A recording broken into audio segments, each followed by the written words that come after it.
siang. Perkenalkan nama saya Rifki Malere dengan NIM 103 2023 0100 program studi manajemen pendidikan. Di sini saya akan membawakan materi dengan topik strategi peningkatan mutu layanan pendidikan di sekolah.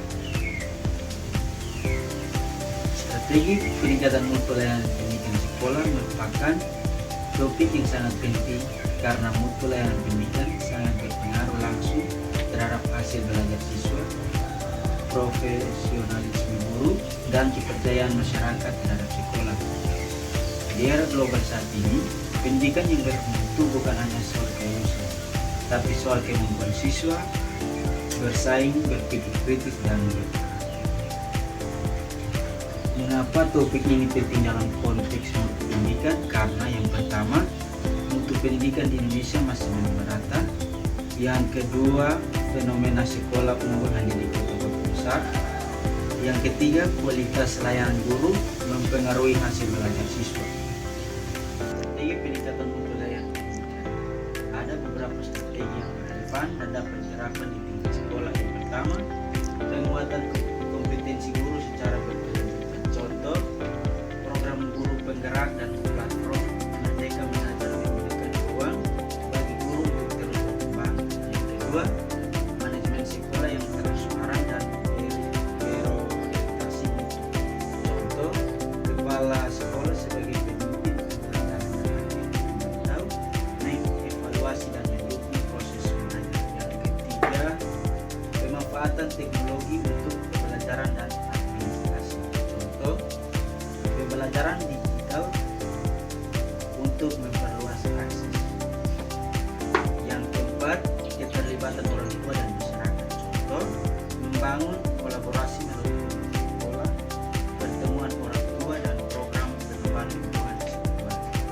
Yang kelima, evaluasi dan perbaikan berkelanjutan. Contoh, menggunakan hasil penilaian formatif dan sumatif sebagai dasar pengembangan layanan. Di sini saya sertakan data, fenomena, dan contoh nyata. Yang pertama, peningkatan kompetensi guru. Strategi pelatihan berkelanjutan, workshop, sertifikasi, dan peningkatan kualifikasi akademi guru. Data, menurut Kemendikbudristek 2023, hanya sekitar 52% guru di Indonesia yang memiliki sertifikasi profesi. Fenomena atau contoh, program guru penggerak yang diluncurkan pemerintah untuk mencetak guru berkualitas yang mampu menjadi pimpinan pembelajaran di sekolah.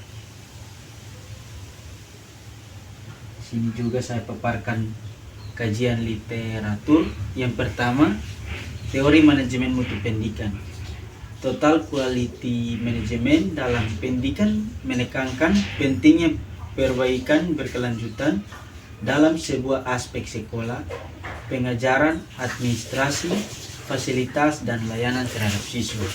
Yang kedua, teori input proses output dalam pendidikan.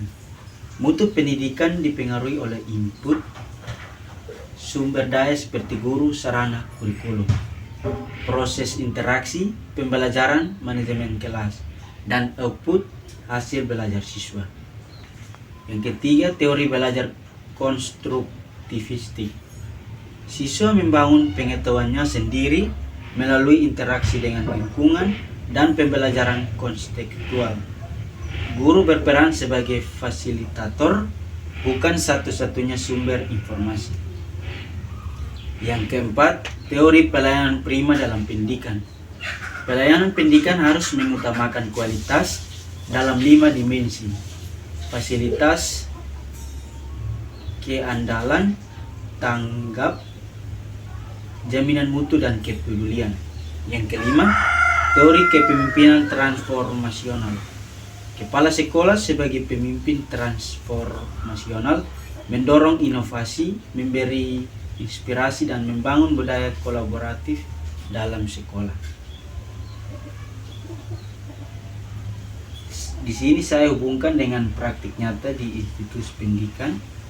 Yang pertama, teori total quality management.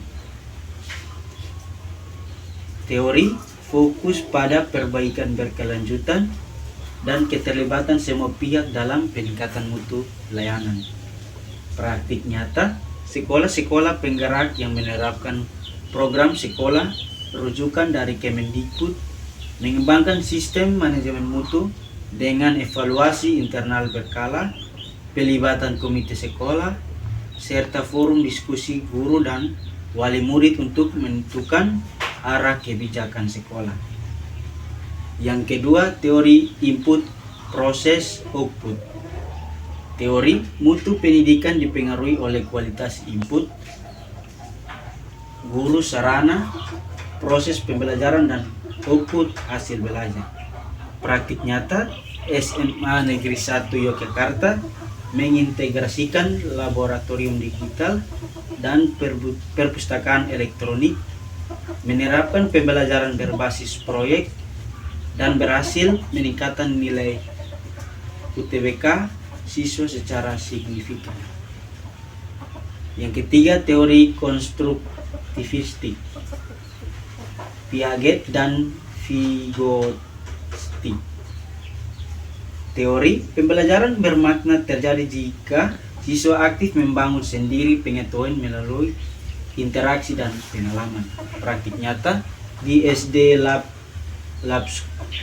School Jakarta, guru menerapkan proyek based learning seperti kegiatan membuat ekosistem mini di kelas IPA atau membuat karya tulis ilmiah sederhana. Ini sesuai dengan semangat kurikulum Merdeka. Di sini saya ajukan analisis strategi atau solusi. Yang pertama, peningkatan kompetensi dan profesionalisme guru. Strategi, pelatihan berkelanjutan.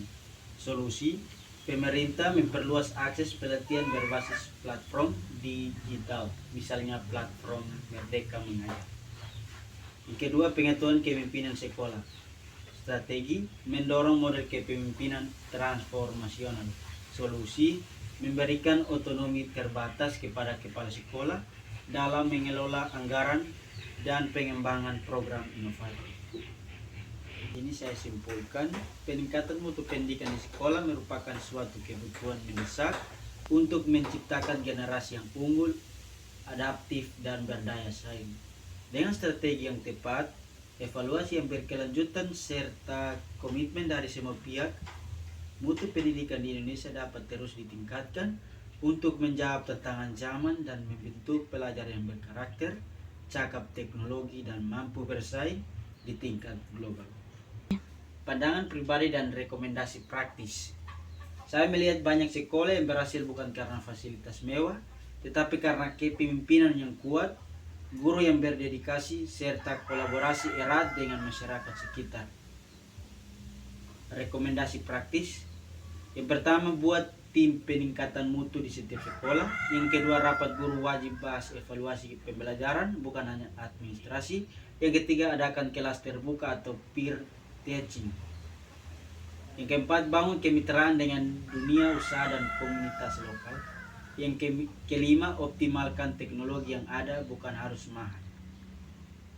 Inilah presentasi dari saya. Sekian dan terima kasih. Saya harap penjelasan ini dapat dipahami dengan baik. Salam.